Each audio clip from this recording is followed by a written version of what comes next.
You've probably heard that blueberries are one of the most powerful antioxidant foods on the planet. You've read the studies, you've bought the smoothies, you've trusted the label. But here's what almost nobody has asked. If these compounds are that powerful in the human body, what happens when you give them to a dog? Not as a treat, not occasionally, as a deliberate, targeted decision. The answer isn't what you'd expect, because the foods that support the deepest healing in dogs aren't always the ones marketed for dogs. Some of them are already in your kitchen, and most dog owners walk past them every week without a second thought. Start with blueberries. Most people know they're healthy, but what they don't know is why, and why that matters specifically for dogs. And the compound responsible for the deep blue pigment is called anthocyanin. It doesn't just stay in the bloodstream, it crosses the blood-brain barrier. That means it reaches the brain directly. In dogs, oxidative stress accumulates in neural tissue over time, quietly, invisibly, and contributes to the cognitive decline that owners often mistake for just getting old. The slowing down, the confusion at familiar sounds, the staring at nothing. Anthocyanins interrupt that process at the cellular level. They don't reverse damage, but they slow the accumulation of it. And here's the part most people miss. Wild blueberries contain significantly more anthocyanins per gram than cultivated ones. More skin, less water, more compound. 5 to 7 small blueberries 2 to 3 times a week. Fresh or frozen. Freezing doesn't damage the compound. Never in jam, never in flavored products. The processing destroys exactly what you're adding them for. The second superfood most dog owners underestimate is wild salmon. Not salmon-flavored kibble. Not salmon oil in a plastic bottle that's been oxidizing on a warehouse shelf. Fresh or properly canned wild salmon. Here's what's actually happening inside your dog's body. Every cell membrane in your dog, every joint, every organ, every neural connection requires long-chain omega-3 fatty acids to maintain its structure. The two most critical forms are EPA and DHA, and dogs, like humans, can't synthesize meaningful amounts of them from plant sources alone. EPA controls inflammation. DHA maintains the structure of the brain and the retina. When these are deficient, and in most dogs eating standard commercial food they are, inflammation becomes the baseline. Not acute inflammation from an injury. Chronic background inflammation that degrades tissue silently for years. Wild salmon provides both. 1 to 2 small servings per week, cooked without seasoning. Remove all bones if serving fresh. Canned salmon with bones is fine. The bones soften completely during canning. Here's where it gets interesting. Because the superfoods that do the most work for dogs aren't always the obvious ones.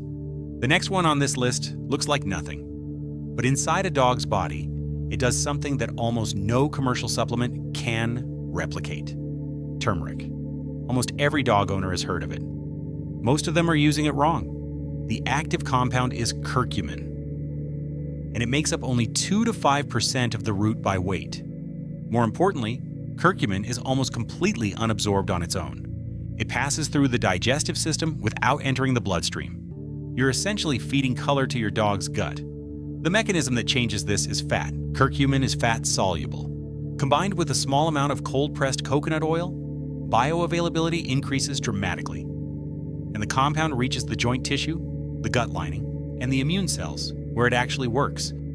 For dogs with early arthritis, stiffness in the morning, or visible joint discomfort, this combination creates changes that are measurable within 3 to 4 weeks. A small pinch, less than 1/8 of a teaspoon, 3 times per week, mixed with a 1/4 teaspoon of coconut oil, added directly to the meal. Not daily, not in large amounts. Consistency over intensity. The fourth superfood is one you already have. A single cooked egg contains all 9 essential amino acids in ratios that almost perfectly match what a dog's muscle tissue requires for repair and regeneration. Not some of them. All 9? Muscle loss in senior dogs. The gradual shrinking that makes an older dog look smaller, more fragile, less like itself, is often not a disease process. It's a protein availability problem. The yolk in particular contains choline. Choline directly supports neural function, and in older dogs, it's one of the clearest nutritional levers for maintaining cognitive sharpness. 1 lightly cooked egg, twice a week. No butter, no oil, no salt. Scrambled low and slow, or hard-boiled. The method is secondary. The consistency is what creates results. And here's where the picture changes. Because every food on this list works on a specific target: a cell membrane, a joint, a neural pathway. But what connects all of them is something that most dog owners never address directly: the gut.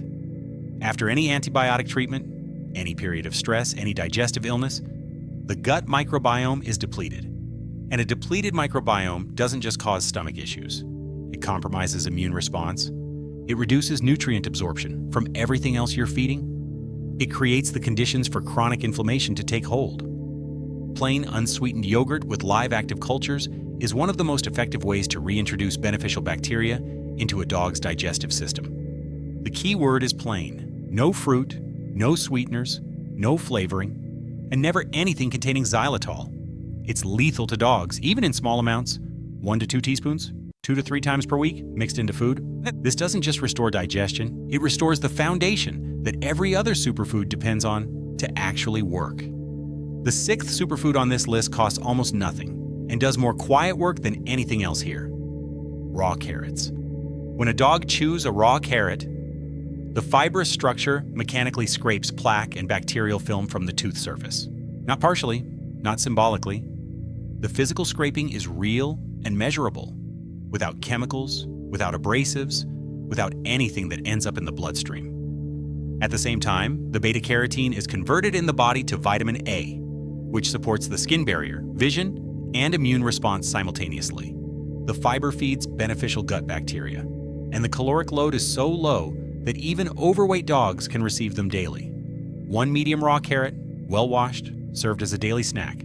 It's the least dramatic superfood on this list, and it may be the one that compounds the most over a dog's lifetime.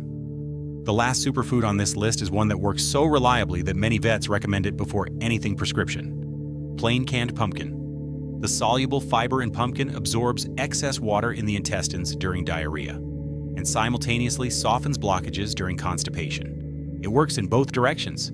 That's not common. Most fiber sources do one or the other. Pumpkin does both because the specific composition of its soluble fiber responds to the environment it enters. 1 to 2 teaspoons, strictly plain, no spices, no sugar, no additives, 3 times per week added to food. For a dog with an unpredictable digestive system, this single change creates consistency that owners often describe as the clearest improvement they've seen from any nutritional adjustment. There's a pattern across every food on this list. None of them are exotic. None of them require a specialist. None of them come from a catalog. They work because they supply specific compounds that a dog's biology was built to use, and that most commercial feeding strips away through processing, storage, and formulation designed for shelf life rather than cellular function. Blueberries for the brain, salmon for the membranes, turmeric and coconut oil for the joints, eggs for the muscle, yogurt for the gut, carrots for the teeth and the barrier, pumpkin for the system that holds everything else together. These aren't supplements. They're the foods that let the body do what it was already designed to do. If understanding what your dog's biology actually needs and why is something that genuinely interests you, that's exactly what this channel is here to explore.